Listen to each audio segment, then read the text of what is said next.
So hello everyone, in this video let's have a look at Google Kickstart 2016 round B problem number 1, that is Sherlock and parentheses. Let us first go through the question and understand it. Problem: Sherlock and Watson have recently enrolled in a computer programming course. Today the tutor taught them about the balanced parentheses problem. A string S consisting only of characters and or is balanced if it is empty string. देखो कोई string है, ठीक है, मतलब balance parenthesis की string है, उसको balance कब बोलेंगे? या तो वो एम्प्टी हो, ठीक है, या तो फिर वो एस के फॉर्म में हो जहाँ की एस बैलेंस्ड हो, फॉर एग्जांपल ये, या तो फिर वो S1 S2 के फॉर्म में हो जहाँ पे S1 और S2 दोनों बैलेंस्ड हो इंडिविजुअली, मतलब कि ये, ठीक है, इस तरह का।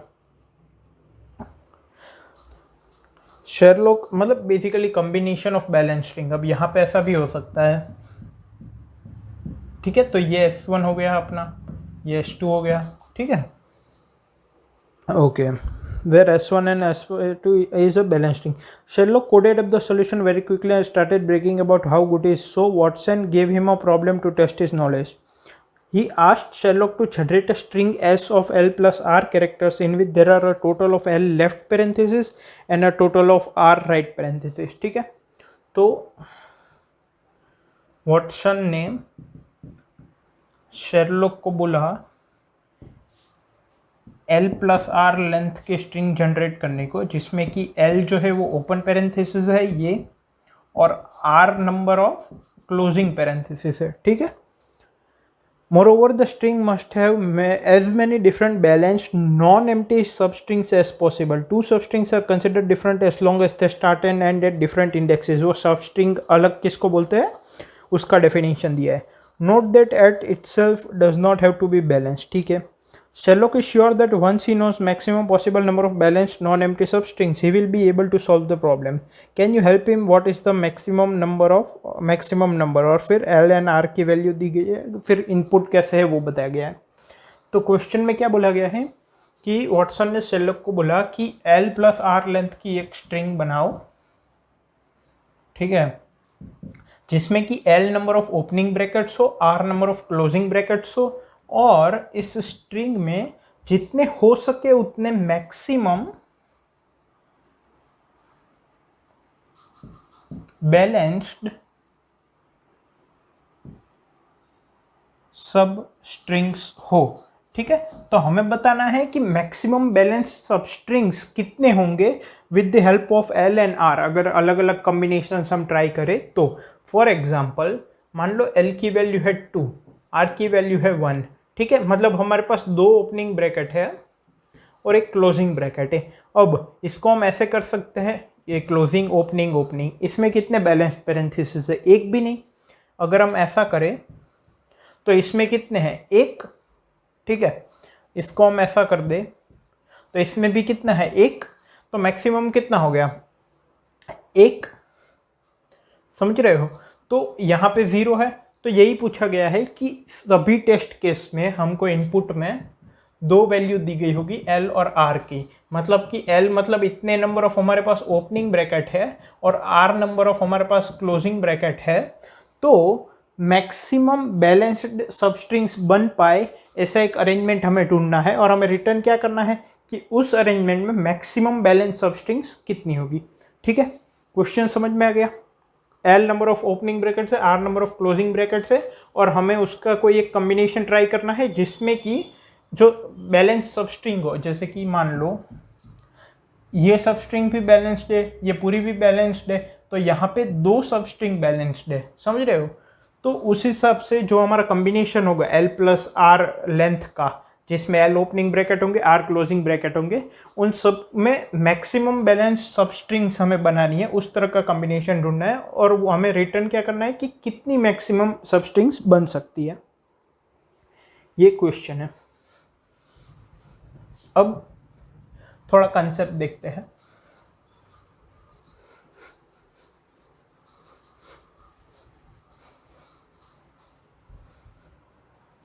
ठीक है, देखो सेकंड पार्ट इज कंसेप्ट। अब देखो मान लो मेरे पास 2 ओपनिंग ब्रैकेट है और 2 क्लोजिंग ब्रैकेट है, ठीक है। तो इनके अलग अलग कम्बिनेशन हो सकते हैं। मान लो मैं ऐसे करूँ तो इसमें कितने हुए, 0 बैलेंस्ड सबस्ट्रिंग्स हुए। अगर मैं इस तरफ से अरेंज करूँ तो इसमें 2 बैलेंस सबस्ट्रिंग हुए, एक यहाँ से यहाँ तक, एक यहाँ से यहाँ तक। अगर मैं इसको ऐसे अरेंज करूँ तो ये भी बैलेंस सबस्ट्रिंग है, ये भी बैलेंस सबस्ट्रिंग है और ये पूरा भी बैलेंस सबस्ट्रिंग है। तो इस केस में कितने हुए, 3, ठीक है। तो इस तरह से अगर आप अलग अलग केसेस ट्राई करोगे, ठीक है, तो आपको आंसर मिलेगा 3 मैक्सिमम। अब देखो यहाँ पे क्या हो रहा है, हम अगर इस टेस्ट केस को तो जाने ही दो, ठीक है। अगर हम ये देखते हैं, ठीक है, तो अभी ऐसा अज्यूम करो कि एक कि P नंबर है, उतने ही ओपनिंग है और उतने ही क्लोजिंग ब्रैकेट है, ठीक है, दोनों सेम है। एक बार ऐसा अज्यूम करो पहले, फिर जनरल टेस्ट केस देखते हैं। तो एक अरेंजमेंट हमारे दिमाग में ये आ सकता है, मान लो P की वैल्यू है 2, तो जैसे ये मैंने कहा यहाँ पे, ठीक है, और एक हमारा हो गया ये वाला।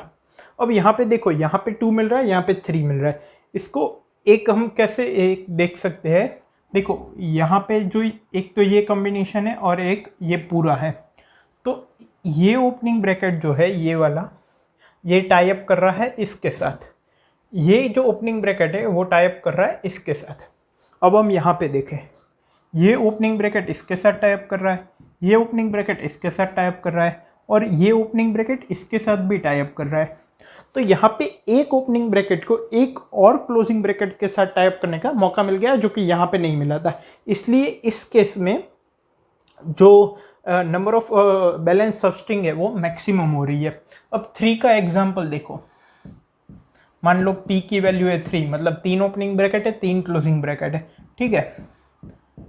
तो अगर हम ऐसे अरेंज करें, ठीक है, काफ़ी सारे कॉम्बिनेशंस हो सकते हैं, लेकिन जो एक स्टैंडर्ड हमारे दिमाग में आ सकते हैं वो देखते हैं। तो ये एक हो सकता है, ये दूसरा हो सकता है और ये तीसरा हो सकता है। अगर मैं ऐसे कर दूं, अब यहाँ पे आप ऐसे भी कर सकते हो कि यहाँ पे और एक क्लोजिंग ले लिया और ये ओपनिंग ले लिया, लेकिन ऐसा क्यों कोई करेगा, मतलब हमें अगर मैक्सिमम चाहिए तो ओपनिंग और क्लोजिंग के इस तरह ही पेयर बनेंगे, राइट। तो एक ये कॉम्बिनेशन हो गया, एक ये कॉम्बिनेशन हो गया, एक ये कॉम्बिनेशन हो गया।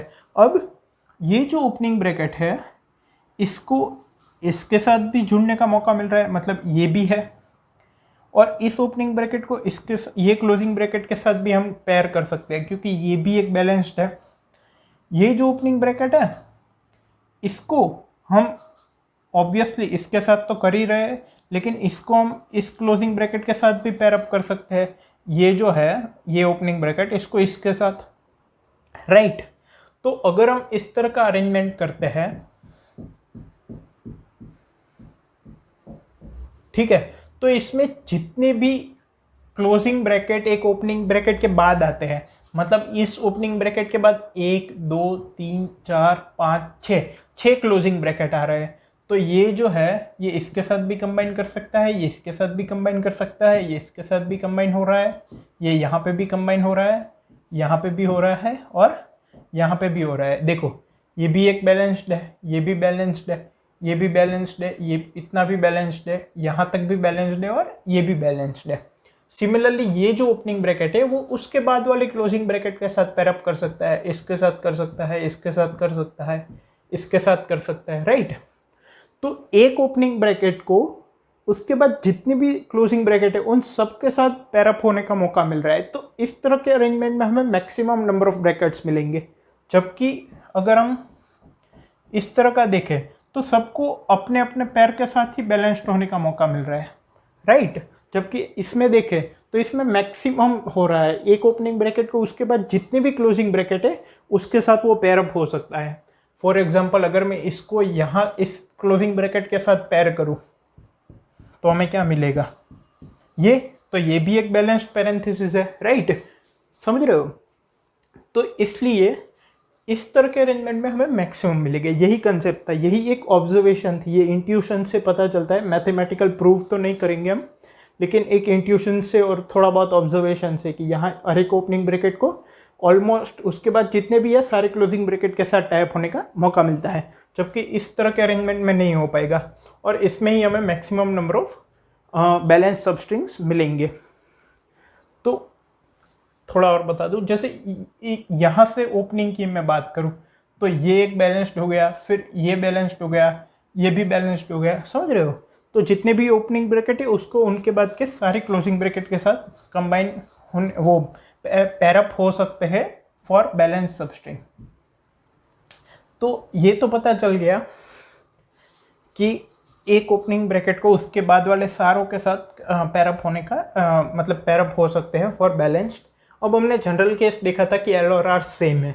अगर एल और आर डिफरेंट है, ठीक है, फॉर एग्जांपल एल की वैल्यू है 3, आर की वैल्यू है 4, ठीक है, तो 3 तो हम बना देंगे ऐसे।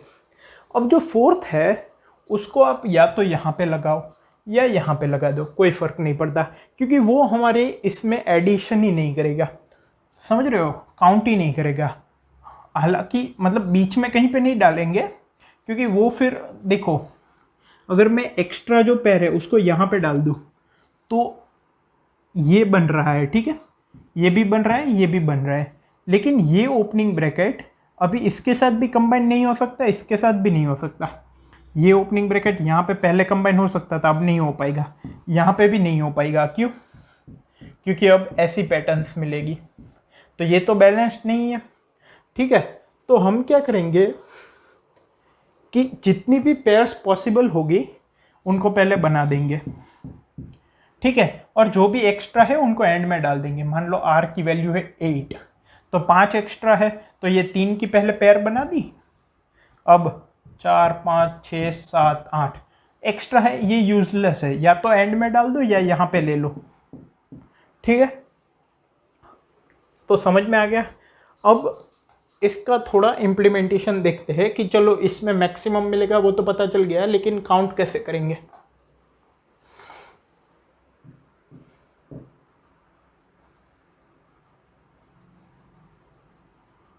ठीक है, इम्प्लीमेंटेशन। अब एक चीज देखो, अगर मान लो 2 है तो एक तो ये बन रहा है, एक ये बन रहा है और एक ये बन रहा है, यहाँ पे आंसर क्या है 3, ठीक है। फिर मैं 3 का देखूँ अगर, तो पहले तो आप सिंगल सिंगल ओपनिंग और क्लोजिंग ब्रैकेट लो, मतलब 1 2 3 प्लस, अब 2 2 लो, ये 1 ये 2, अब पूरा तीनों एक साथ, 1 कितना हो गया 6। अब मैं 4 की बात करता हूँ, ठीक है। तो पहले सिंगल सिंगल 1 2 3 4 प्लस 2 2, 1 ये 2 और ये 3 प्लस, अब 3 3 1 2 प्लस, अब चारों एक साथ 1 कितना हो गया 4 and 3 7 and 2 9 and 1 10। तो कुछ पैटर्न नजर आ रही है। यहाँ पे जितनी भी पेयर्स बनेगी, मान लो पेयर्स है वो n है, तो हमारा आंसर क्या होगा n इंटू n प्लस 1/2, क्योंकि सभी पेयर्स को पहले साथ में काउंट करेंगे, ऐसा एक ही होगा, फिर एक कम कर देंगे, मतलब यहाँ पे 3 3 पेयर को, तो 1 और 2, फिर 2 2 को लेंगे, तो 1 2 3, फिर सिंगल सिंगल 1 2 3 4, तो 4 + 3 + 2 + 1, अभी 5 पेयर्स होंगे तो उस हिसाब से आंसर आ जाएगा 15। तो हमारा आंसर ये होगा कि n इंटू n प्लस 1/2, जहाँ पे n है वो बैलेंस्ड पेयर्स है, मतलब ओपनिंग क्लोजिंग ब्रैकेट की नंबर ऑफ पेयर्स है, ठीक है। तो अभी मुझे अगर l और r दिया होगा तो n क्या होगा, number of pairs, minimum of l, r, ठीक है। अगर l की वैल्यू है 4 और r की वैल्यू है 2, तो एक ये 2 ही पेयर बन पाएगी, बाकी जो एक्स्ट्रा ओपनिंग ब्रैकेट है या तो यहाँ पे रख दो या यहाँ पे रख दो, यूजलेस है, ये 2 ही बैलेंस्ड पेयर्स बनेगी, ठीक है। तो n equal to mean of l, r and answer equals to n into n plus 1/2। तो ये हमारा आंसर हो गया। आई होप कि आपको समझ में आ गया है, और जो कोड है वो मैंने कमेंट में प्रोवाइड किया है। Thank you.